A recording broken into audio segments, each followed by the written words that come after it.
नमस्कार साथियों, एक बार मैं फिर से आपका अपने YouTube channel GK all exam fighter में आपका बहुत बहुत स्वागत करता हूं। दोस्तों, रोज की ही तरह एक बार मैं फिर से आपके लिए अत्यंत ही महत्वपूर्ण जीके के 30 प्रश्न लेकर आया हूं। यदि आपको ये वीडियो पसंद आए तो वीडियो को जरूर लाइक करिएगा। यदि चैनल पर पहली बार आए तो चैनल को जरूर सब्सक्राइब कर लीजिएगा, क्योंकि हर दिन आपको बेहद ही इंपॉर्टेंट प्रश्नों का संकलन से भरा एक वीडियो जरूर मिलेगा। दोस्तों, आप इस चैनल को जरूर सब्सक्राइब कर लीजिएगा और अपने सच्चे दोस्त तक इस वीडियो को जरूर शेयर करिएगा। दोस्तों, मैं आपसे उम्मीद करता हूं कि आप पूरा वीडियो देखते हुए 30 के 30 प्रश्नों के सही जवाब कमेंट बॉक्स में जरूर देंगे। तो चलिए दोस्तों, जल्दी से हम अपना पहला प्रश्न देख लेते हैं। हमारा पहला प्रश्न है कि कैबिनेट मिशन किस वर्ष भारत में आया था। जी हाँ दोस्तों, बेहद ही इंपॉर्टेंट और कई बार का एग्जाम का रिपीटेड है। बताइए कि कैबिनेट मिशन किस वर्ष भारत आया था। 1945, 1946, 1947 या 1948 में। जी हाँ दोस्तों, दूसरा ही the right answer, cabinet mission 1946 में भारत आया था। चलिए दोस्तों, अगला क्वेश्चन देखते हैं। हमारा अगला और दूसरे नंबर का प्रश्न है कि कावेरी जल विवाद किन किन राज्यों के बीच में है। जी हाँ दोस्तों, इंपॉर्टेंट है, कई बार का एग्जाम का रिपीटेड क्वेश्चन है। यह प्रश्न एसएससी 2008 में पूछा गया था। प्रश्न, कावेरी जल विवाद किन किन राज्यों के बीच में है। आपको बताना किन किन राज्यों के बीच में है। केरल और तमिलनाडु, कर्नाटक और आंध्र प्रदेश, मध्य प्रदेश और उत्तर प्रदेश, कर्नाटक और तमिलनाडु। बताइए किन किन राज्यों के बीच में है। कमेंट करके फटाक से बताइए यदि आपको इसका आंसर मालूम है। जी हाँ दोस्तों, चौथा ही द राइट आंसर, कर्नाटक और तमिलनाडु। कर्नाटक और तमिलनाडु, इन दो राज्यों के बीच में कावेरी जल विवाद है। चलिए दोस्तों, अगला और तीसरे नंबर का प्रश्न देखते हैं। हमारा तीसरे नंबर का प्रश्न है कि भारत की सबसे लंबी राजमार्ग सुरंग कौन सी है। जी हाँ दोस्तों, बेहद ही इंपॉर्टेंट और कई बार का एग्जाम का रिपीटेड क्वेश्चन है। यह 2013 में रेलवे के एग्जाम में पूछा गया प्रश्न है कि भारत की सबसे लंबी राजमार्ग सुरंग कौन सी है। बताइए, जवाहर सुरंग, अटल सुरंग, रोहतांग सुरंग या इनमें से कोई भी नहीं। जी हाँ दोस्तों, दूसरा ही द राइट आंसर, अटल सुरंग भारत की सबसे लंबी राजमार्ग सुरंग है। इंपॉर्टेंट क्वेश्चन है, नोट जरूर कर लीजिएगा। हमारा अगला और चौथे नंबर का प्रश्न है कि इनमें से कौन सी भारत की सबसे ऊंची चोटी है। जी हाँ दोस्तों, प्रश्न को पहले ठीक तरीके से बार बार पढ़ा करिए, इसके बाद कमेंट बॉक्स में आंसर दिया करिए। पूछा गया इनमें से। जी हाँ दोस्तों, ये जो चार दिए गए हैं, आपको इनमें से बताना है कि भारत की सबसे ऊंची चोटी कौन सी है। जी हाँ दोस्तों, चौथा ही the right answer, Kanchenjunga. Kanchenjunga Bharat की सबसे ऊंची चोटी है इन चारों में से। चलिए दोस्तों, अगला और पांचवें नंबर का प्रश्न देखते हैं। दोस्तों, यदि आपने अब तक वीडियो को लाइक नहीं किया है तो हमारे इस चैनल के लिए एक लाइक कर दीजिए। जी हाँ दोस्तों, एक लाइक कर दीजिए। यदि आप पहली बार आए हैं चैनल पर तो चैनल को जरूर सब्सक्राइब कर लीजिएगा और इस वीडियो को अपने सच्चे दोस्त तक जरूर शेयर करिए। और इनमें से यदि आपको किसी भी क्वेश्चन का आंसर मालूम है तो बिना देर किए फटाक से कमेंट करके आंसर दीजिएगा। एक और बेहद ही इंपॉर्टेंट प्रश्न है। जी हाँ दोस्तों, एक और बेहद ही इंपॉर्टेंट प्रश्न है कि भारतीय राष्ट्रीय कांग्रेस का गठन किसने किया था। जी हाँ दोस्तों, इंपॉर्टेंट है और कई बार का एग्जाम का रिपीटेड हो चुका है। Railway, SSC, UP triple SC आदि जैसे एग्जामों में यह प्रश्न कई बार रिपीट हुआ है कि भारतीय राष्ट्रीय कांग्रेस का गठन किसने किया था। बताइए, फिरोज शाह मेहता ने, दादा भाई नौरोजी ने, बंकिम चंद्र चटर्जी ने या ए ओ ह्यूम ने। जी दोस्तों, चौथा ही the right answer, A O Hume ने भारतीय राष्ट्रीय कांग्रेस की स्थापना की थी। चलिए दोस्तों, अगला क्वेश्चन देखते हैं। हमारा अगला और छठवें नंबर का प्रश्न है कि जीएसटी किस तरह का एक प्रकार का कर है। इंपॉर्टेंट है, कई बार एग्जाम में रिपीट हो चुका है। एसएससी, जी हाँ दोस्तों, एसएससी के एग्जाम का बेहद ही महत्वपूर्ण क्वेश्चन माना जाता है यह कि जीएसटी किस तरह का कर है। 20 बार यह रिपीट हो चुका है क्वेश्चन एसएससी के एग्जाम में। बताइए, यदि आपको इसका आंसर मालूम है तो फटाक से कमेंट करके बताइए कि जीएसटी किस तरह का एक कर है। प्रत्यक्ष कर है, मूल्यवर्धित कर है, आय कर है या अप्रत्यक्ष कर है। जी हाँ दोस्तों, चौथा ही द राइट आंसर, अप्रत्यक्ष कर है। जीएसटी किस प्रकार का एक कर है, अप्रत्यक्ष कर है। दोस्तों, आपके लिए क्वेश्चन है, आपको बताना है कि जीएसटी का फुल फॉर्म क्या है। आपको जीएसटी का फुल फॉर्म कमेंट बॉक्स में फटाक से कमेंट करके बताना है। एक और बेहद ही इंपॉर्टेंट प्रश्न, संयुक्त राष्ट्र सुरक्षा परिषद का मुख्यालय कहाँ स्थित है। वेरी वेरी इंपॉर्टेंट कर लीजिए, आप इसको तुरंत रफ कॉपी उठाइए और इस क्वेश्चन को नोट करिए। बेहद ही इंपॉर्टेंट क्वेश्चन है और कई बार का एग्जाम का रिपीटेड क्वेश्चन भी है ये कि संयुक्त राष्ट्र सुरक्षा परिषद का मुख्यालय कहाँ स्थित है। बताइए, जी हाँ दोस्तों, तीसरा is the right answer, New York में। संयुक्त राष्ट्र सुरक्षा परिषद का मुख्यालय न्यूयॉर्क में स्थित है। चलिए दोस्तों, अगला और 8वें नंबर का प्रश्न देखते हैं। हमारा अगला और 8वें नंबर का प्रश्न है कि प्रसिद्ध गोल गुम्मद कहाँ स्थित है। जी हाँ दोस्तों, फटाक से कमेंट करिए, बताइए कि प्रसिद्ध गोल गुम्मद कहाँ स्थित है। कर्नाटक में, पंजाब में, राजस्थान में या गुजरात में। जी हाँ दोस्तों, पहला is the right answer, Karnataka में। प्रसिद्ध गोल गुम्मद कहाँ स्थित है? कर्नाटक में स्थित है। हमारा अगला और 9वें नंबर का प्रश्न है कि भारत में राष्ट्रीय आय की गणना का पहला प्रयास किसने किया था। बेहद ही इंपॉर्टेंट क्वेश्चन है और हमारे वीडियो का सबसे ज़्यादा इंपॉर्टेंट क्वेश्चन है यह कि भारत में राष्ट्रीय आय की गणना का सबसे पहला प्रयास किसने किया था। बताइए, भीमराव अंबेडकर ने, सरदार वल्लभ भाई पटेल ने, राजीव गांधी ने या दादा भाई नौरोजी ने। जी हाँ दोस्तों, चौथा द राइट आंसर, दादा भाई नौरोजी ने भारत में राष्ट्रीय आय की गणना का पहला प्रयास किया था। चलिए दोस्तों, अगला और 10वें नंबर का क्वेश्चन देखते हैं। दोस्तों यदि आपने अब तक वीडियो को लाइक नहीं किया है तो लाइक कर दीजिए। हमारा अगला और 10वें नंबर का प्रश्न है कि निम्न में से कौन सा पुरस्कार संगीत के क्षेत्र में दिया जाता है। हर एग्जाम में एक या दो क्वेश्चन ऐसे बनते ही बनते हैं, यकीन मानिए, नोट करिए इसको। यदि आपको इसका आंसर मालूम है तो कमेंट बॉक्स में जवाब दीजिए, क्योंकि यह टॉपिक से एक या दो क्वेश्चन बनते ही बनते हैं। हो सकता है आपके भी एग्जाम में यही क्वेश्चन बन जाए कि निम्न में से कौन सा पुरस्कार संगीत के क्षेत्र में दिया जाता है। बताइए, संगीत के क्षेत्र में कौन सा पुरस्कार दिया जाता है। जी हाँ दोस्तों, दूसरा is the right answer, Grammy पुरस्कार। संगीत के क्षेत्र में ग्रेमी पुरस्कार दिया जाता है। चलिए दोस्तों, अगला और 11वें नंबर का प्रश्न देखते हैं। हमारा अगला और 11वें नंबर का प्रश्न कंप्यूटर से रिलेटेड है। हर एग्जाम में एक या दो क्वेश्चन कंप्यूटर से भी पूछे जाते हैं। बताइए कि कंप्यूटर के किस भाग को मस्तिष्क कहा जाता है, यानी कंप्यूटर का ऐसा कौन सा भाग है जिसे मस्तिष्क कहा जाता है या मस्तिष्क के नाम से जाना जाता है। जी हाँ दोस्तों, दूसरा is the right answer, CPU. CPU को कंप्यूटर का मस्तिष्क बोला जाता है। चलिए दोस्तों, अगला क्वेश्चन देखते हैं।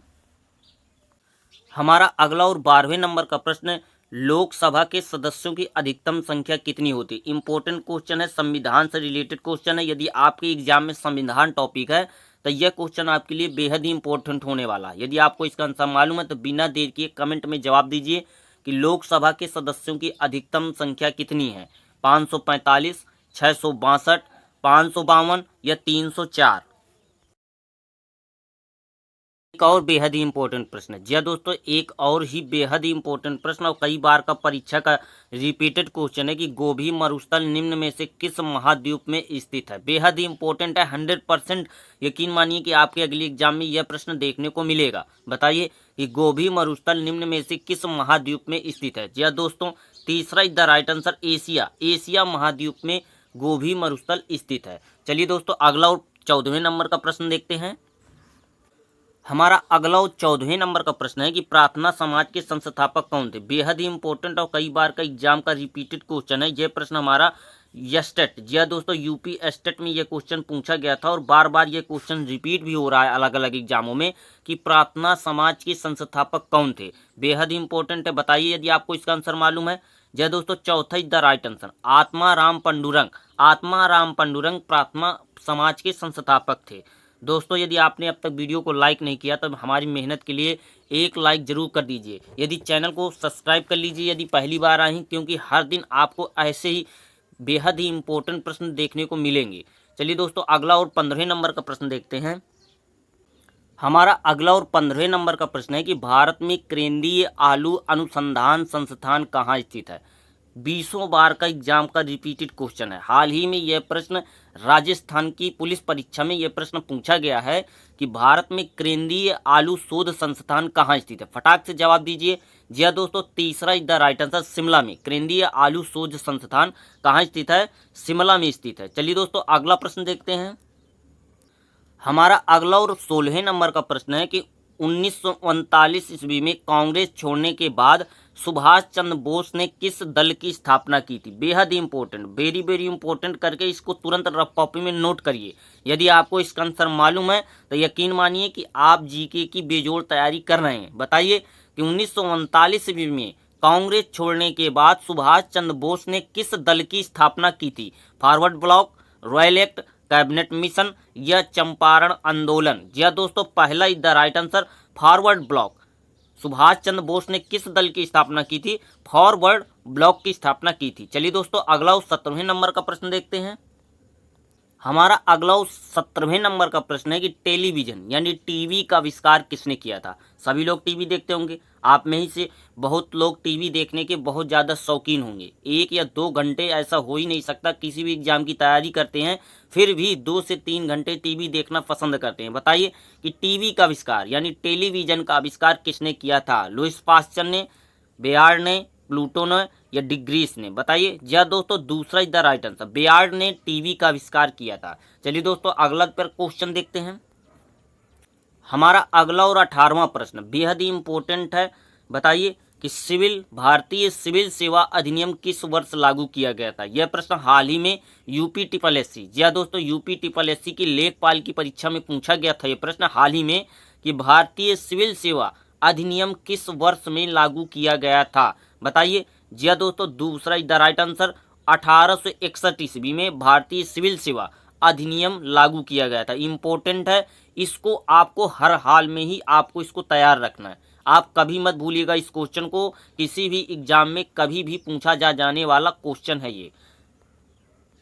हमारा अगला और 19वें नंबर का प्रश्न वेरी वेरी इंपॉर्टेंट, इस क्वेश्चन को भी वेरी वेरी इंपॉर्टेंट करिए और सबसे पहले रफ कॉपी में इस क्वेश्चन को नोट करिए। हमारी बात को मानिए, इसको नोट करिए, क्योंकि 100% चांस है अगले एग्जाम में इस क्वेश्चन के पूछे जाने के कि चंपारण कृषि अधिनियम कब पारित किया गया था? बताइए, चंपारण कृषि अधिनियम कब पारित किया गया था? जी हाँ दोस्तों, 1918 ईस्वी में। पहला इज द राइट आंसर, 1918 में चंपारण कृषि अधिनियम पारित किया गया था। चलिए दोस्तों, अगला क्वेश्चन देखते हैं। हमारा अगला और 20वें नंबर का प्रश्न है कि ड्रोअर्स कप किस खेल से संबंधित है? जी हाँ दोस्तों, चौथा is the right answer, football से संबंधित है। चलिए दोस्तों, अगला और 21वें नंबर का प्रश्न देखते हैं।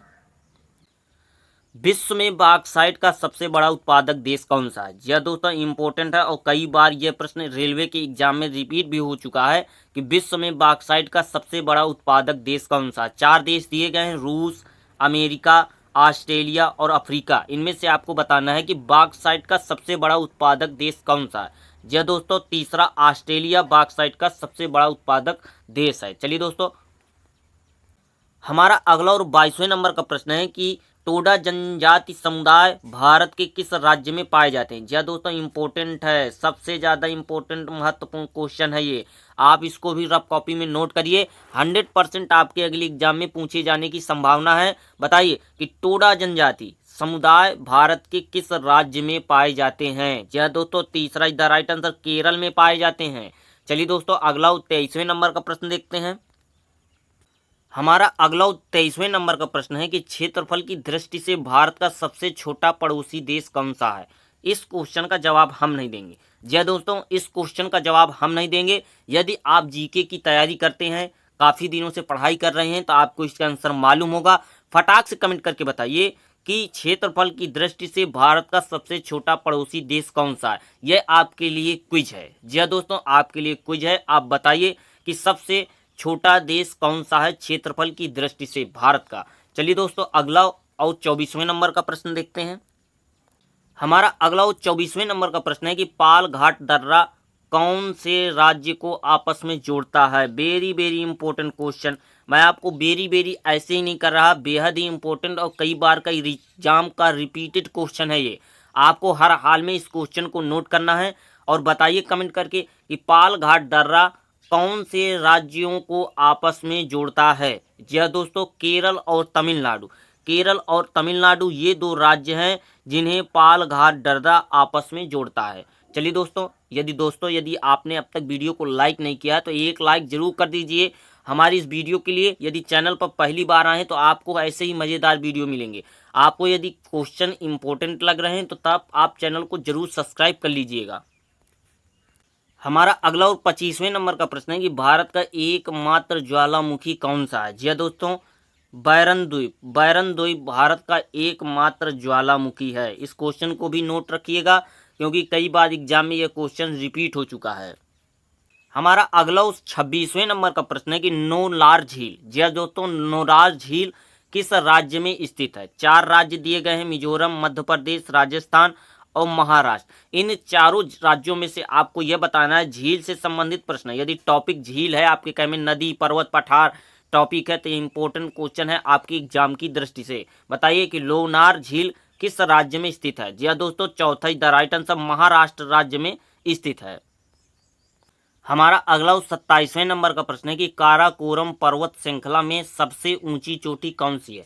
इंपॉर्टेंट है, कई बार एग्जाम में यह क्वेश्चन रिपीट भी हो चुका है कि काराकोरम पर्वत श्रृंखला में सबसे ऊंची चोटी कौन सी है। जी हाँ दोस्तों, केटू पहला द राइट आंसर। हमारा अगला और 28वें नंबर का प्रश्न है कि सरिस्का टाइगर रिजर्व कहाँ स्थित है। इंपॉर्टेंट है, कई बार एग्जाम में रिपीट हो चुका है यह प्रश्न हमारा। SSC, UP triple SC, UP TT, Rajasthan TT, Jharkhand police इत्यादि जैसे एग्जामों में यह प्रश्न बार बार पूछा जा चुका है कि सरिस्का टाइगर रिजर्व कहाँ स्थित है।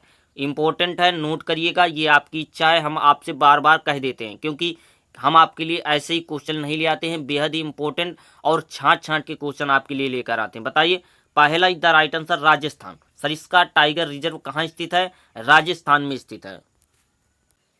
हमारा अगला और 29वें नंबर का प्रश्न है कि गांधी सागर बांध परियोजना किस नदी में स्थित है। बेहद ही इंपॉर्टेंट है क्योंकि एक क्वेश्चन ऐसा बनता ही है, पूछ लेगा यह परियोजना किस नदी में स्थित है। नदी यदि टॉपिक है तो समझिए यह प्रश्न आपके लिए इंपॉर्टेंट है कि गांधी सागर बांध परियोजना किस नदी में स्थित है। बताइए, जी हाँ दोस्तों, चंबल नदी में। गांधी सागर बांध परियोजना किस नदी में स्थित है, चंबल नदी में स्थित है। चलिए दोस्तों, आज का हम अपना अंतिम क्वेश्चन देखते हैं। आज का हमारा अंतिम क्वेश्चन है कि अंतर्राष्ट्रीय मातृभाषा दिवस कब मनाया जाता है। दिवस से रिलेटेड क्वेश्चन है, हर एग्जाम में एक या दो क्वेश्चन दिवस से पूछे ही जाते हैं।